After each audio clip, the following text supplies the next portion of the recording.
aurreko astean trampa txiki bat egin da etorri zen, errepikatu egin genuen tarte bat. Bueno, horrelakoak ere egin behar dira tarteka. Lana direlako, eta bueno, eso, lan hona egiten duen ez hemen ere, lan honari zukua atera behartzaio. Iskander Fernandez, Gabon, zer moduz? Apa, Gabon, Iker. Ondo, zabe, ondo? Bai, ondo. Tiraka, esaten dana.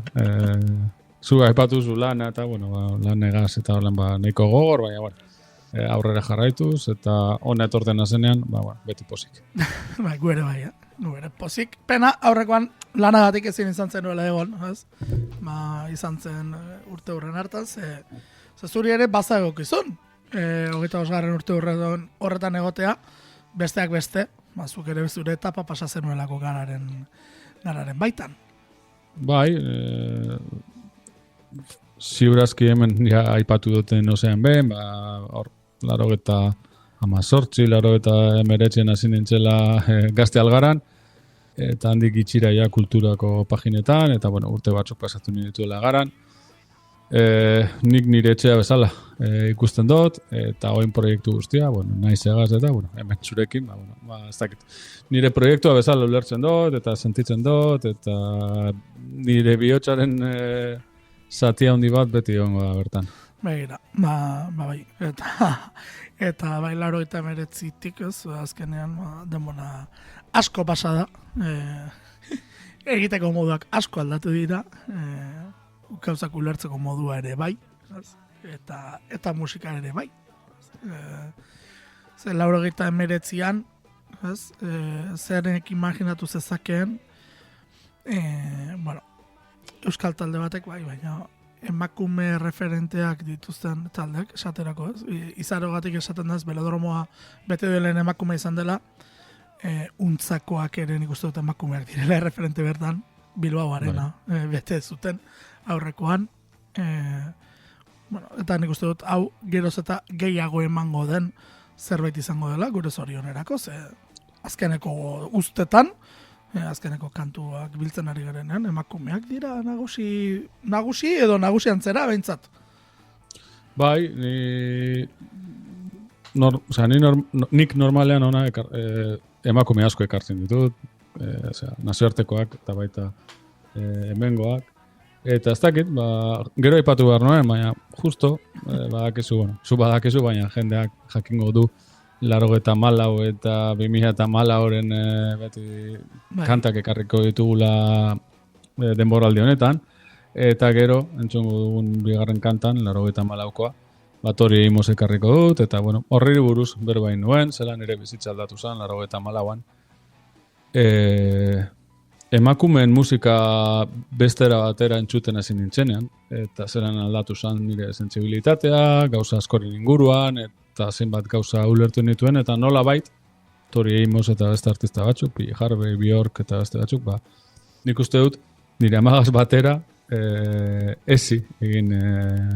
eurekin ezi egin nintzela, eta nik uste dut, onerako izan zela, horrelako artistak ezagutzea, eta zure ikuspegia, zure mundu ikuspegia aldatutea, eta ez pentsatu bakarrik gizon bat bezala, gizonezko bat bezala, baizik eta, bueno, beste era batera edo beste bide batzuetatik. Bai, hori garrantzitsu izaten da. Desikasi ere, egin behar izaten da. Egunero, kasi. Desikasiz, hori ere garrantzitsua da. Eta bai, baina, bueno, justu ez, hori da, nik uste dut, aldaketa nagusienetako bat, ez, azken 25 urtetan bat hori izan daitekela nik uste dut, eta gero bestetik, nik beste pare bat esango nituzke, eta azkaso elkarrekin lotuta doaz, poparen nagusitzea, ez, nik uste dut, hori badela beste gauzetako bat, eta hirugarrena, eta lotuta dago, letren despolitizazioa, nola baitere, hitzen despolitizazioa, ez?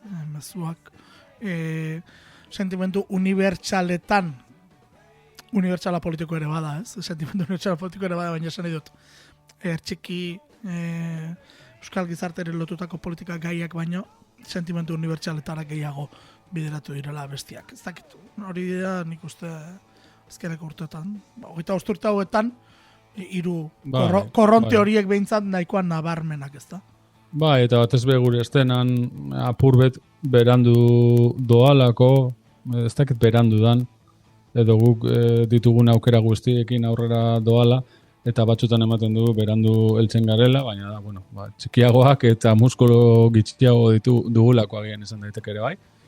Eta, bueno, soziologikoki letren aldaketa hori ulergarria, gure gizarte aldatu egin delako, eta urteak eta hamarkadak eta ez dakit gehiago ezpa zen ere bai, irauten zuen egoera bat, bukatu egin zelako nolabait, haien ez guztiz, baina nolabait bai bukatu egin zen, noen dale urte batzuk, eta horrek, dago belaunaldi bat kalean ez dakiena zer gertatzen zen hemen, eta poparen hizkuntza hori, poparen ez dakit bakarritan, musika tradizionalarena, edo, nagusitzen ari da, eta bai, daude beste gauza batzuk entzuteko tartea be bai, baina bai, orokorrean poparen kultura hori nagusitzen ari da hitzetan.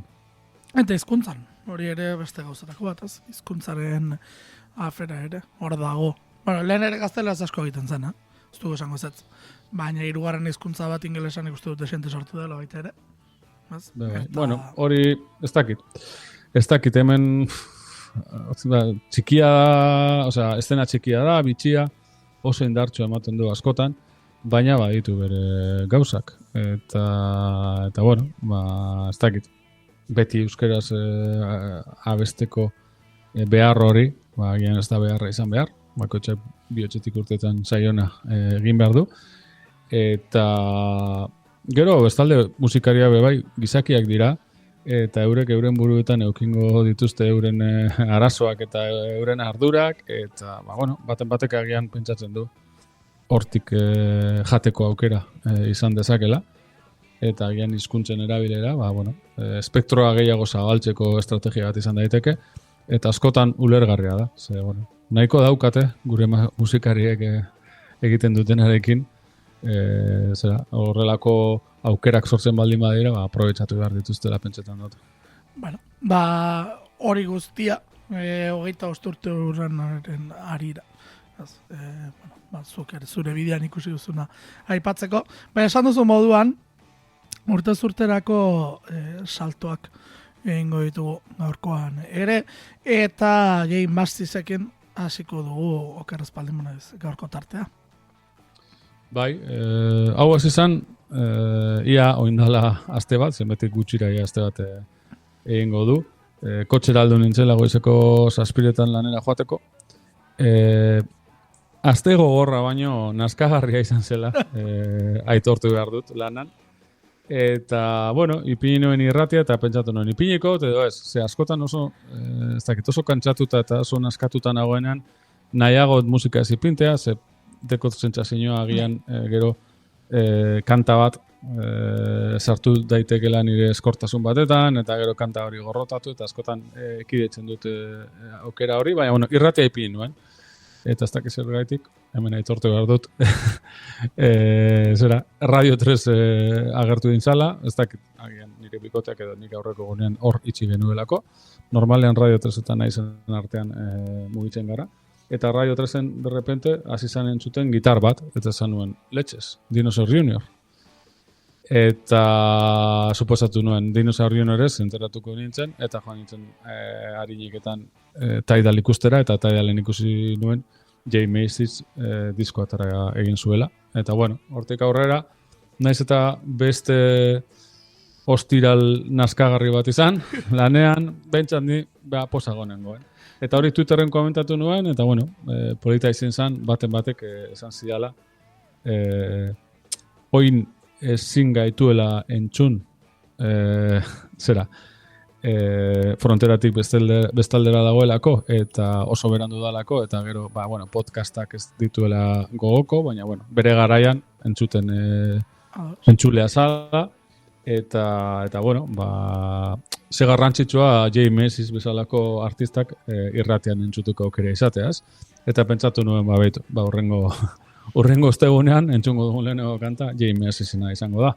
Jay Macy's Dinosaur Juniorren sortzailea, Dinosaur Junior, Sonic Youth eta Pixiesekin batera, rock alternatiboaren gurasoak bezala ulertu ditzakegu. Ekialdeko kostan kokatu behar dela hori, bai, nik uste dut hori bai, nabarmendu behar inguruan dela, batzuk, beste batzuk bai New Yorken eta holan, eta bai. Eta bere gitarraren soinua hain berezia da, leku askotan saleak izan dituela, eta guk Euskal Herrian badeko bat, badakigu, espalakek eta inautek askotan aipatu egin dutela. Bueno, gogoratzen dut lehenengo diskoarekin, inauteri entzun niola, berak gure zagoela egin Dinosaur Juniorren disko bat, eta bere gitarrak nola bait imitatu, edo esan bakarrik hori, gauza gehiago zeuden, baina bueno, ikusteko norarte heltzen dan J. Macy's eta Dinosaur Juniorren eragina, gure gana bai heltzen da, eta bueno, esango nuke abiren gitarra batzuetan agian hori fusaren ondorioa dala edo ez, baina bai entzun daitekela zer.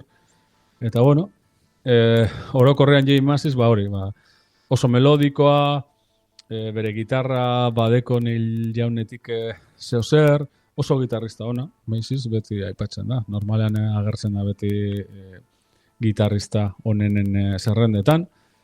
Eta oso konposatzaile ona, eta nik uste dut horren beste urte horre egon da, eta ez dakit horren beste postasun sortarazi bazidan niri eta beste batzuei zergatik izango dela.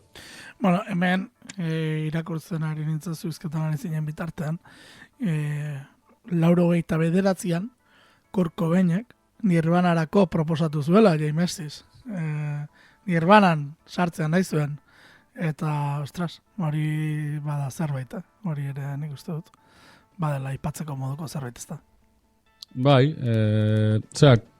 Kurt Cobainek bazan aipatu dugun estenaren fana, Sonic Youth, Pixies eta Dinosaur Juniorren salea. Aipatuta zeukan noizbait Smell Like Teen Spirit sala Pixiesen kanta bat, struktura oso antxerako bategaz, eta ematen zuela Pixiesen B alde bat, single baten horrelakoa. Eta bueno, ez nekien, baina ez nau harritzen. Badaukaten hola bateko zera, bueno, Joe Macy's izatez, bazan bebai Meat Puppets izeneko talde baten salea, eta Meat Puppetsen partaide bat, Pat Smear, aritu zen Nirvanaren akustikoan, así que bueno, badaude konexioak eta ulergarria da Kurt Cobainek gure izatea Macy's bere taldean egotea. Bueno, Right Behind You, ekarri duzu. Diskoaren izan okeraz bada, What Do We Do Now?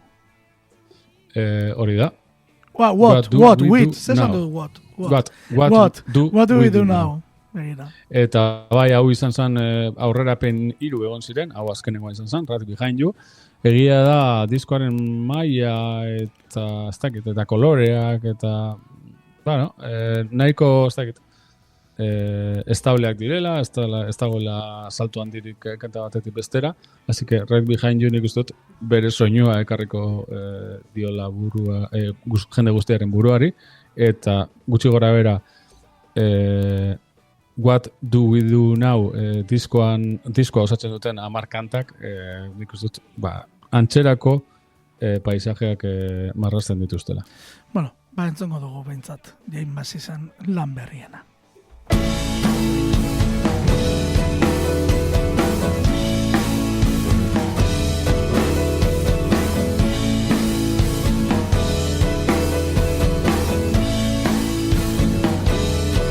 Talking about you, me, where we thought we'd be, right behind you. We can't believe it's me, walking past the house where everybody goes. We got time to fix it, lifting from inside, not wanting it to show. We got to clean it.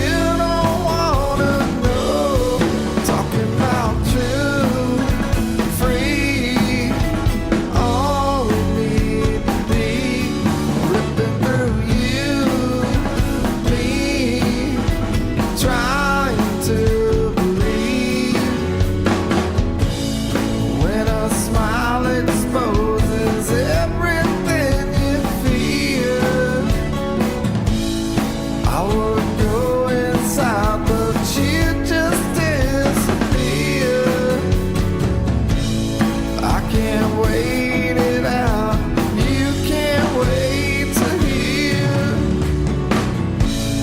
If you really need it, I'll be coming clear.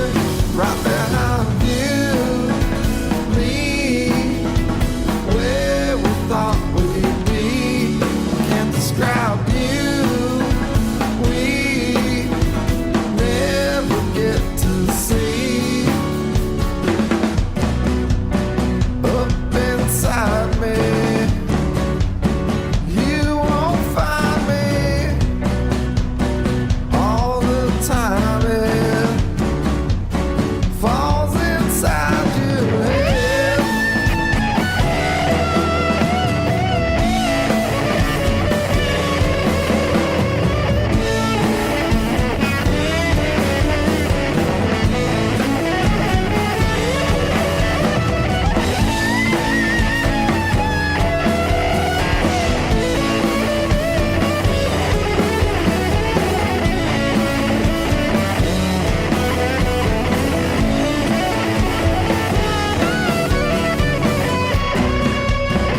Up inside me,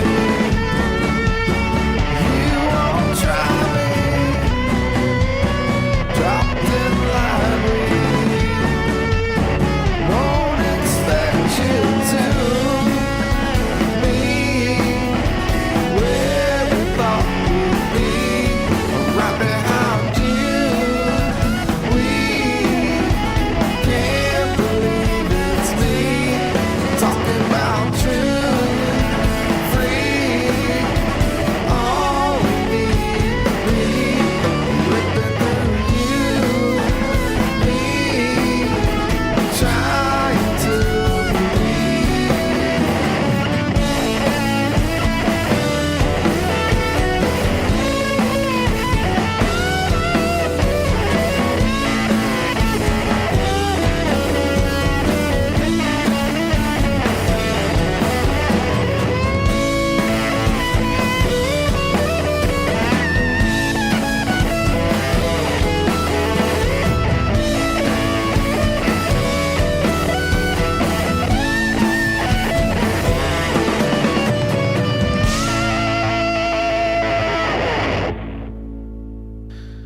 Hortxe beraz, bueno, entzun dugu, 6,4 Pitchforken Iskandar.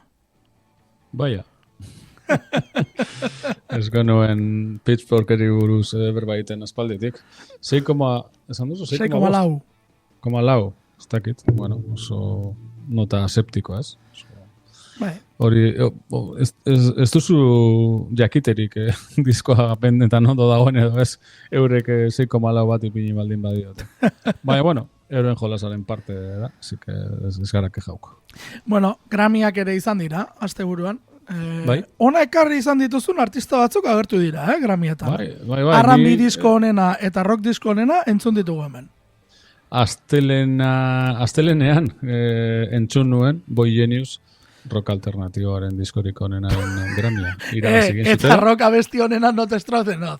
Bueno, hori ja txiste bada, sane dut. Bueno, hori agian da rock gehiago ez dagoelako edo eurek ez dutelako rock gehiago hartzen. Hori, Edo- bigarrenan ikusten dut, Edo saria eman behar... Bai, sari kopurua ez, diskonenarena nola Taylor Swift eman behar izan dioten. Hori da. Eta, ez da. Bide bat topatu egin zuten, nik uste, sariak merezi duen ariketa bat dala, Baina, noski, eta, rock saritutako kanta bai, bueno. Baina, rock abesti honena eta rock performance honena, Boy Genius izatea pixka txistea da. Bai, seguramente dauzelako beste nitxo batzuk nun saria jaso. Horregatik. Ez da euren errua. Ez, inondik inora ez. Bueno, ikusi dut ez, rock album honena Paramoren This Is Why izan da, musika alternatiboko zuzeneko, musika performance honena baite hortik etorri da, ikusi dut baita ere hori ez, R&Bko diskorik honena Zack eraman duela, bueno, hemen aipatu izan ditugunak. Bai. Musika honena best musika urbana album. Hori gustatzet asko titula musika urbana album. Ez urban musik, musika urbana. Bai. Hau da, reggaeton, Karol G, esan nahi dut. Ez esatearren erregetoia edo, ez? Bai. Ba, musika urbana esan diote.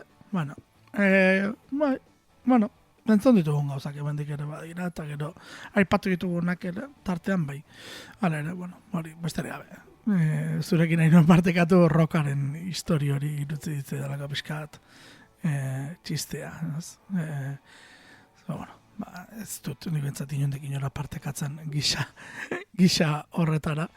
Eta badakizu txiste moduan baita ere, nik enekien bat zegoenik, hau existitza zenik ere, ostras, horrentxe ikusi dut, barkatu.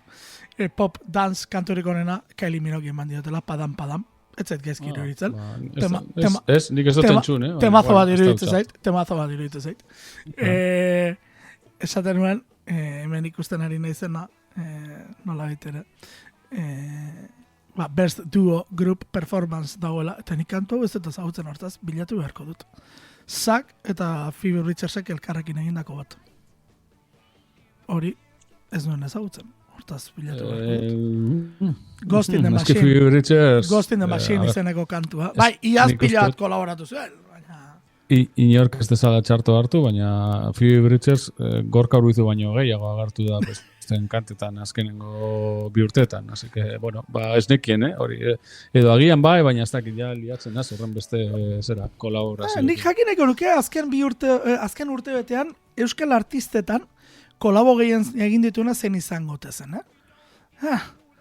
Hombre, gorka urbizu vemos a nor, sikiran Lider Hernando ere goikaldean dago, Olat Salvador izan daiteke igual, baita ere hortik agertzen dena, ez dakitzen izango dena. Gero... Ojo bai, zera, Jerai, abikoa, bai, bueno, baten edo bestean bai agertu da. Gartxotek bai, bueno, bai, daude batzuk.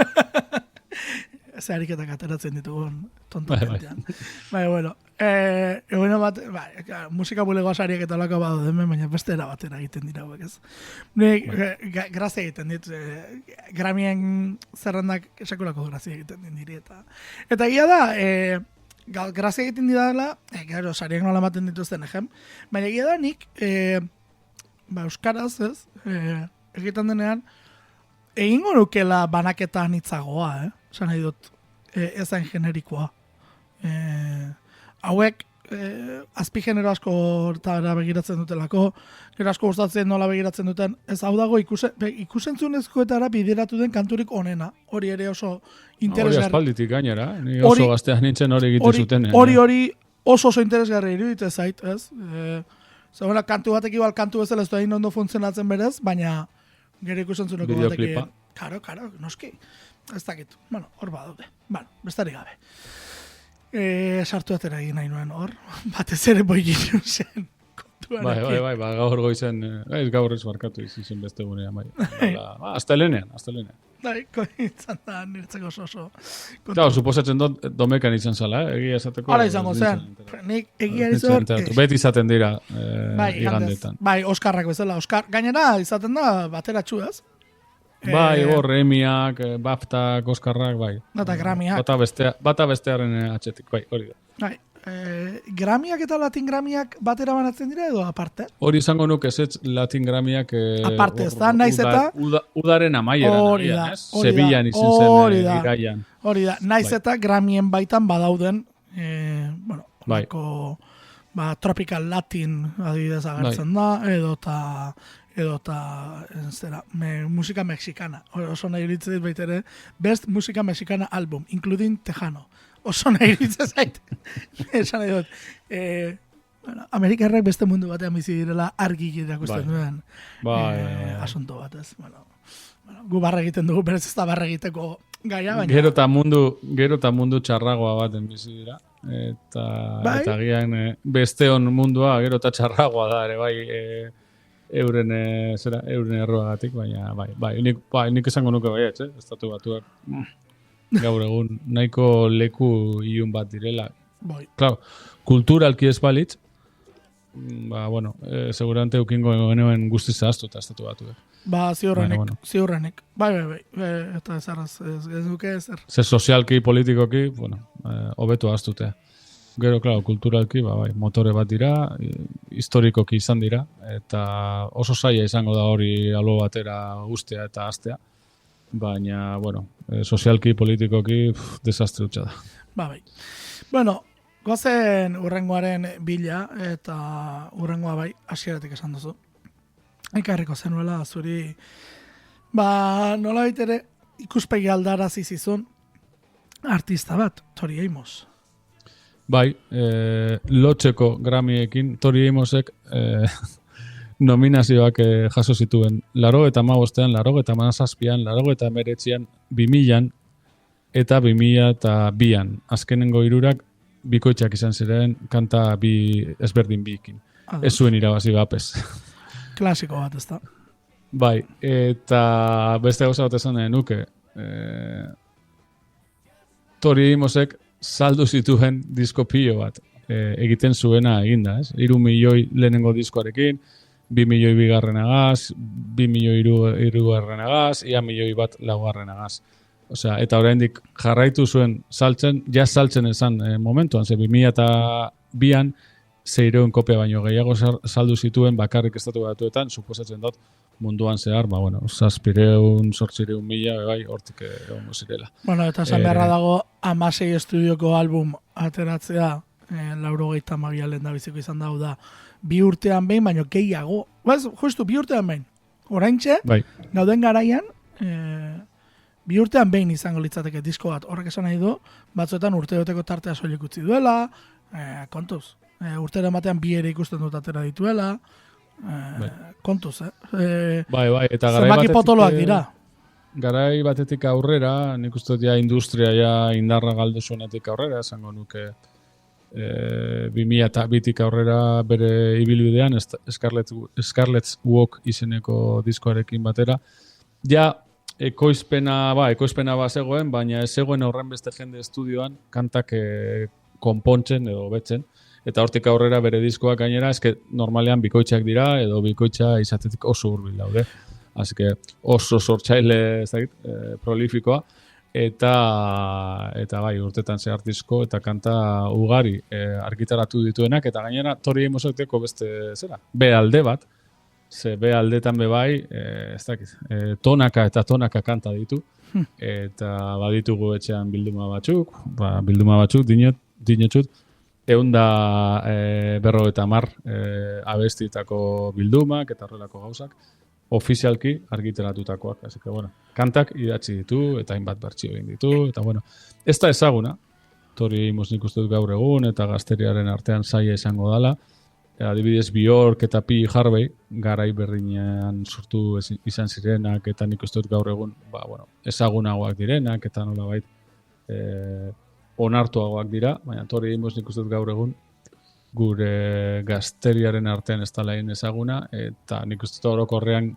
gizartean ez dala, baina, garai baten izan zen oso artista garrantzitsuana, eta 84 ekartzen dugunez burura, berak 84an Under the Pink izeneko disko bat argitaratu zuen.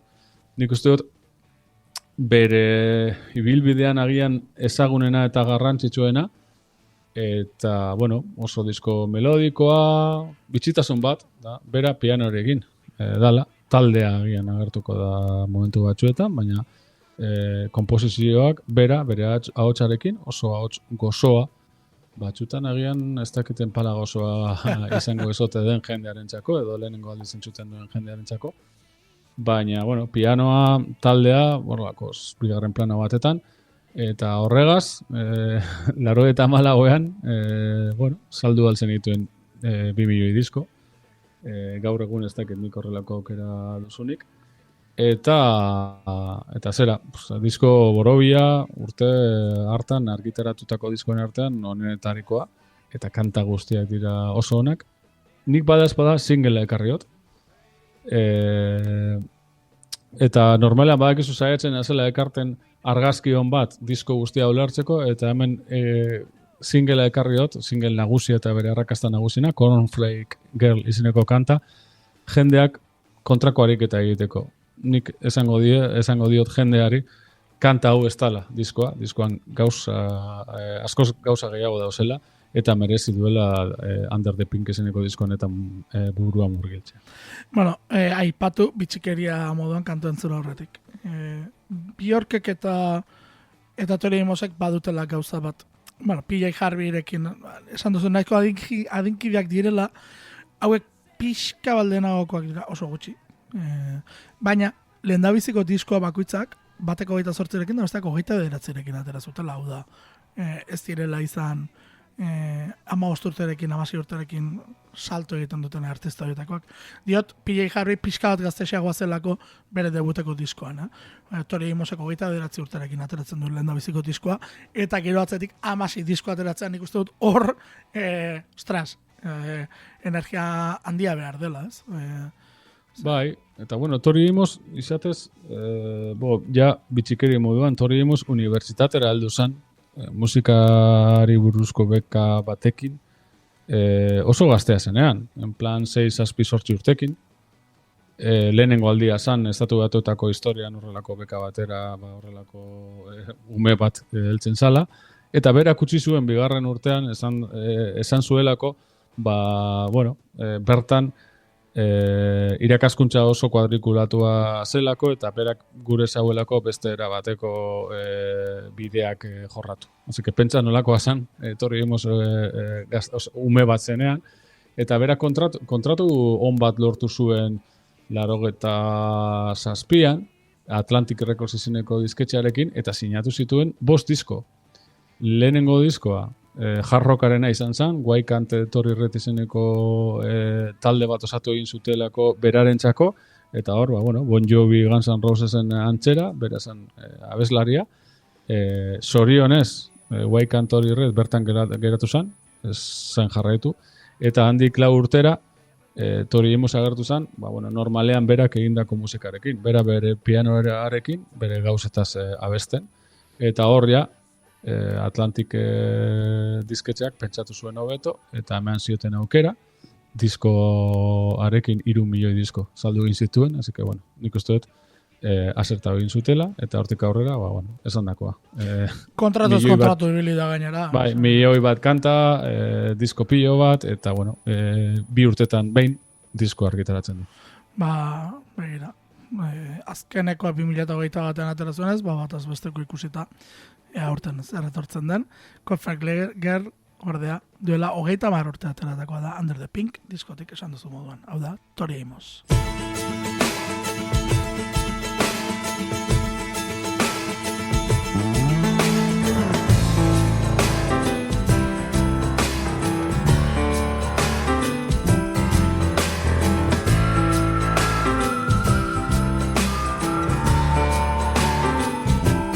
Never was a cornflake girl. Thought that was a good solution, hanging with the raisin girls. She's gone to the other side, giving us a yo-yo.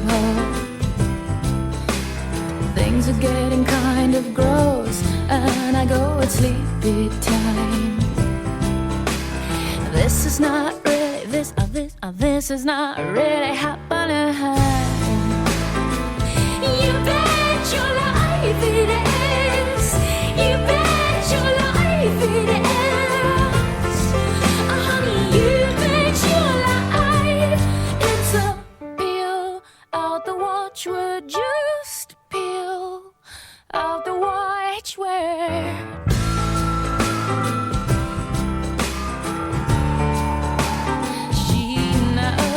What's going on? Seems we got a cheaper feel now. All the sweet teas are gone. Gone to the other side with my encyclopedia.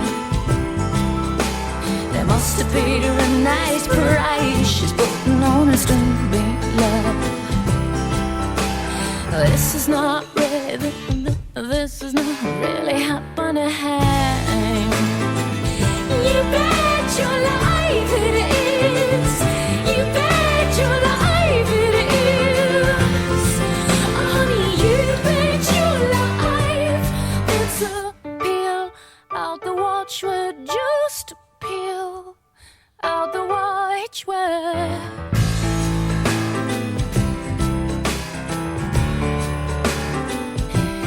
Never was a cornflake girl.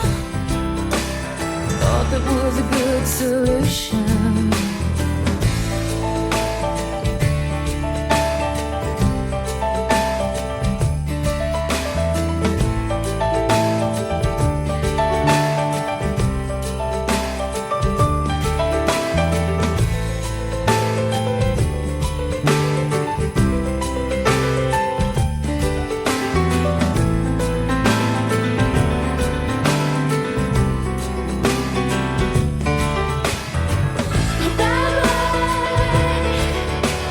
Where'd you put the keys, girl?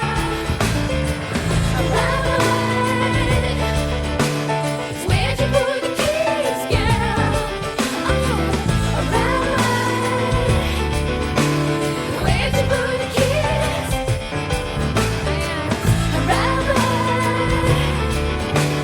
Where'd you put the keys? Where'd you put the keys, girl?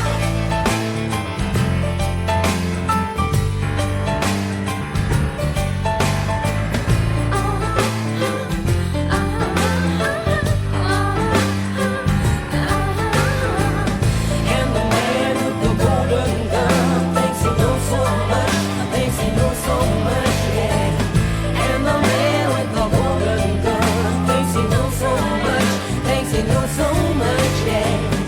And the man with the golden gun thinks he knows so much, thinks he knows so much, yeah. And the man with the golden gun thinks he knows so much, thinks he knows so much, yeah.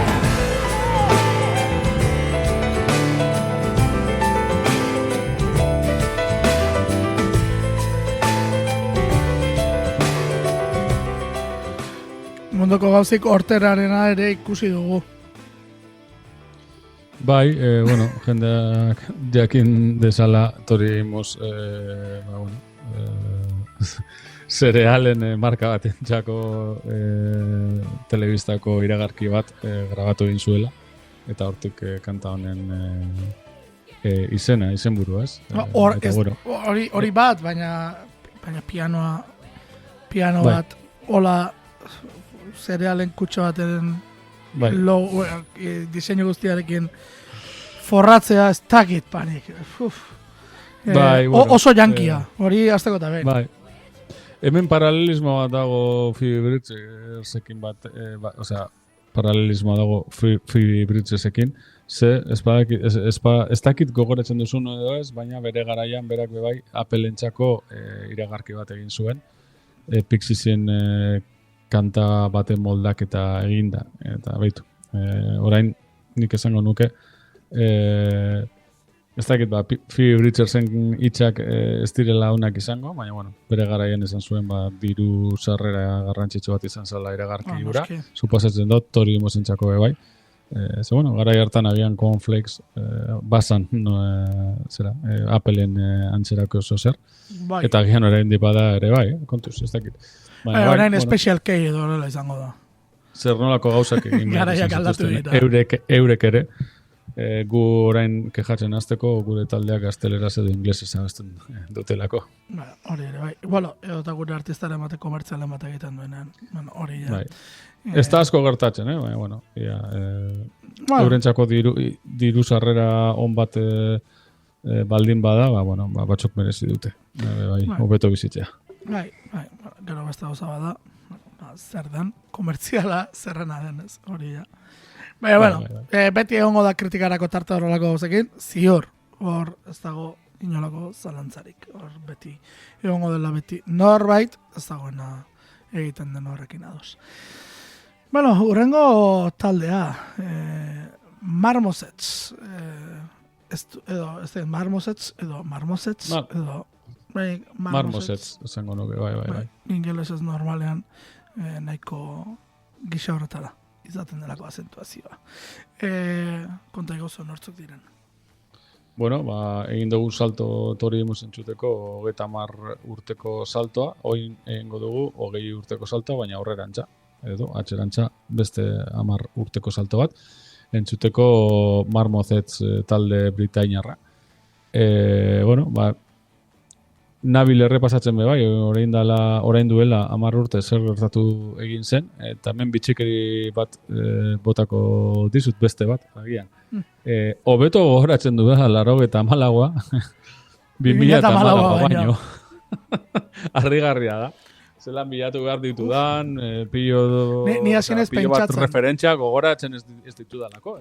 Neira tristea da 2014a eta garai hori egin dut. 2014an izan bat urten nituen.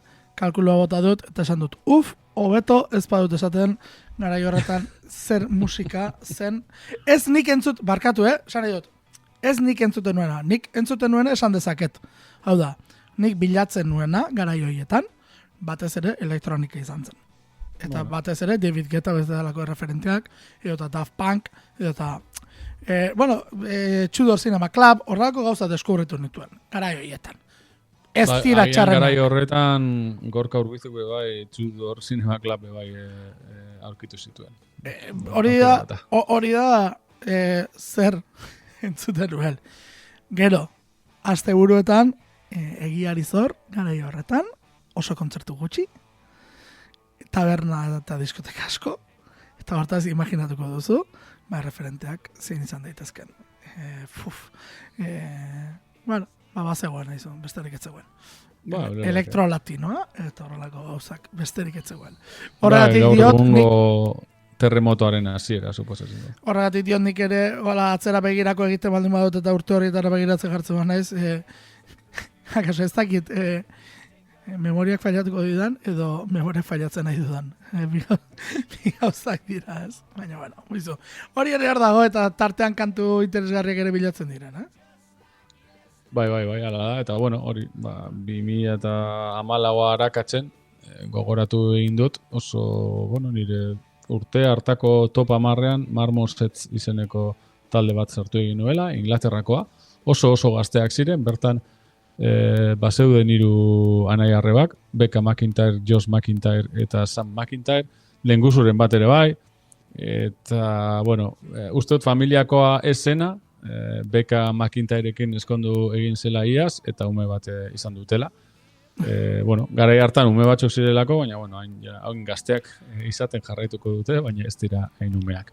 Nik 2 disko ezagutzen ditut, esango nuke, 2014 eta 2018an argitaratutakoak. Lehenengoa, The Weird and the Wonderful Marmosets, 2018an, Knowing What You Know Now. Eta, oso disko honak, eta esan genezake zu eta nitxako egindako musika dala, hardcoretik datorren musika, nik esango nuke Paramore buruan zutela garai hartan, ez dakit, Paramorren erantzun britanikoa izan nahi zutela, askotan egin dira horrelako gauzak. Azkenean, esan genezake Blur eta Oasis gruntzari, Inglaterratik gruntzari emandako erantzuna izan zela, eta gero behitu zer gertatu da, agian jendeak gehiago goratzen du Britpopa gruntza baino. Eta hemen, barkatu? Hortxe ibiliko direla, bai. Eta Marmosets, agian esan horren beste hasi, lehen esan dugu Tori Amos oso ezaguna ez dela Marmosets are gitxiago, baina horrelako gauzak gertatzen dira, 94 eta 2014 urteak kontutan izaten dituzunean, musika sala garai baten zan modukoa, eta 2014an, beste leku batetan zegoen. Baina, hori, aipatatuakoa, Marmosets hardcoretik hasita, Paramorrekin zerikusi ugari, melodi asko, popari beldurrik ez, eta, Inglaterrakoak izan da, badituzte beste eragin batzuk, eta tartean Arctic Monkeys hartuko dira. Así que nik uste dut, zutxako eta nitxako, oso talde hona dala, eta gustora entzungo dugula. Begiratzen ari nintzen, eta 2014ko diskoaren izena The Weird and Wonderful Marmosets oker espaldimaniz, ez da? Bai.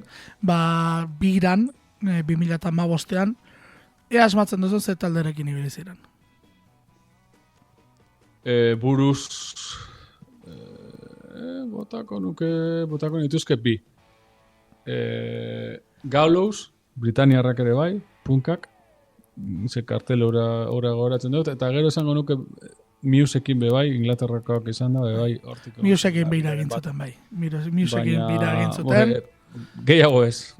Bai, baina Musekin egin zuten bira, Musekin Bai, egin zuten bai. bira. Osea, hori buruan dekot, eta Galusekin hor zeo zer egon zan. UK Psycho Tour deiturikoa egin zuten.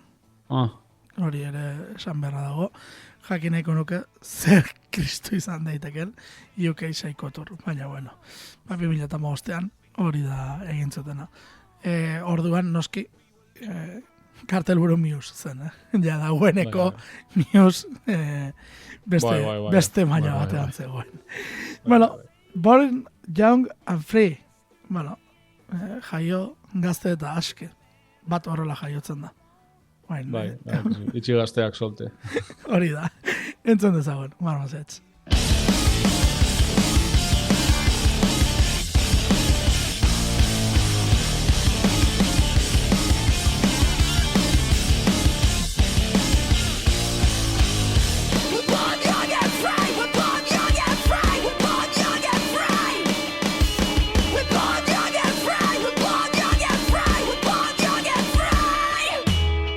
Come with me to a quiet place and get some rest. 'Cause you're tired and hungry, unlike all the other guests. Shake the dust from your feet and show them who's best. Make a break on a long road. Let's go west. We can go wherever we want 'cause we're free. Yeah, we're free.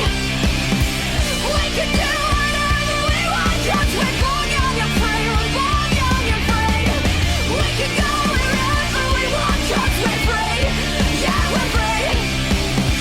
We can do whatever we want 'cause we're born young and free. We're born young and free. Now we know where we're going. Let's get dressed. I didn't even realize we could be this blessed. Shake the dust off our feet and show them who's best. Let's show them. Make a break on a long road. Let's go west. We can go wherever we want 'cause we're free. Yeah, we're free. We can do whatever we want 'cause we're born young and free. We're born young and free. We can do whatever we want 'cause we're free. Yeah, we're free. We can do whatever we want 'cause we're born young and free. We're born young and free. We don't care. We don't care. We don't give a rip. We don't care. We don't care. We don't give a rip. We don't care. We don't care. We don't give a rip.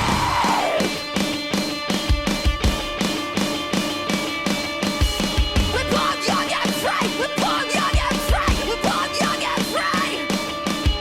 We're born young and free. We're born young and free. We're born young and free. We're born young and free. We're born young and free. We're born young and free. We can go wherever we want 'cause we're free. Yeah, we're free.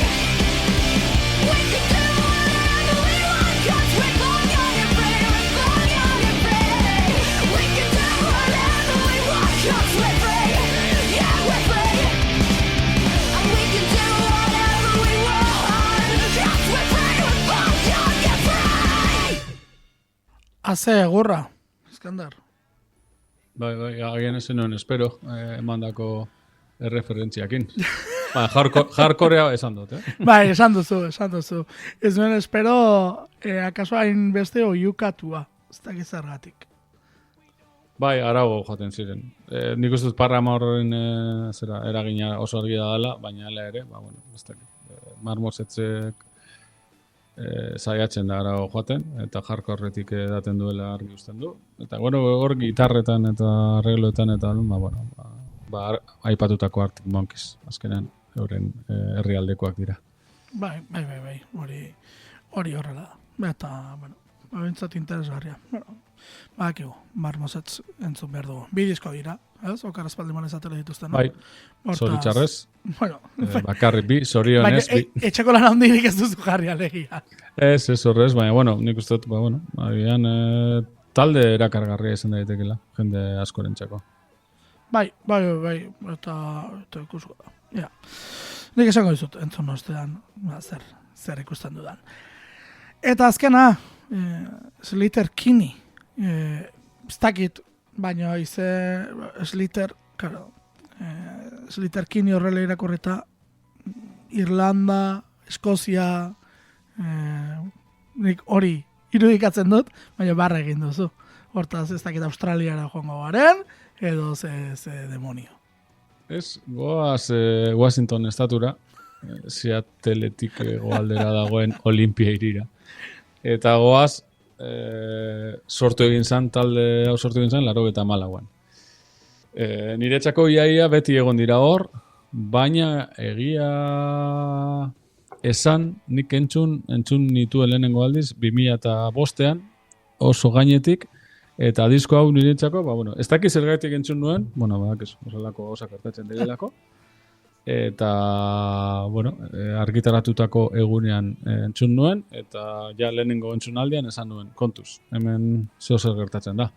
Slater Kinney bere garaian, Riot Girl izeneko mugimenduan egon ziren, sartuta, ez dakit parte izan ziren, ez? Baina, bueno, indie rockaren parte ziren, Seattleetik hurbil, Sub Popen egon ziren, disketxe horretan egon ziren, eta hirukotea ziren, gitarrista bi eta bateria bat, basurik ez. Bateria jan Edways taldea utzi zuen, eta Corin Tucker eta Carrie Brownstein dira orain taldearen jabeak. Eta disko hau, eurek biak batera argitaratzen duten lehenengoa da, Little Rope izenekoa. Eta beste egunean lagun bateri saiatu nintzen azaltzen, eta hitz gutxikin azaldu nahi nion zer dan Little Rope hau. Eta ni esan nion, zala gaur egungo Queens of the Stone Ageen disko bat, baina emakumeak sortuta, emakume eskertiarrak eta feministak sortuta. Eta, bueno, bada dantzagarria momentu askotan, bada kritikoa beste momentu batzuetan, baina orokorrean nik esango nuke, bueno, ez dakit hitzetan ez naz horren beste murgildu, naiz eta jakin gutxi gora beran donde mugitzen diren, baina musikalki nik uste disko argitsua dela, eta baduela hori dantzarako zera gonbidapen bat, naiz eta disko gitarrera bat izan. Eta bukatzeko esango dut, bueno, urtarria oso hilabete bikaina izan zela diskoen argitaratzeari begiratzen baldin badiogu, eta disko hau bai, urtarriaren 19 argitaratu egin zela. Nik behintzat urtarriako 7 disko sartu ditut ja dagoeneko disko honen artean, zer ikusi beharko dugu urtearen beste hilabetetan zer gertatzen da, baina bueno, urtarria bikaina izan zen. 7,7. Beitu. Inor, osea, ezinezkoa da jakitea, zer esango duten. Esango nuke, mas izena, eurentzako aproposagoa dela, baina, bueno, beitu. Diskoa bikaina da, bueno, bikaina espada, oso ona da, eta oso erakargarria, eta gitarreroa, eta hori.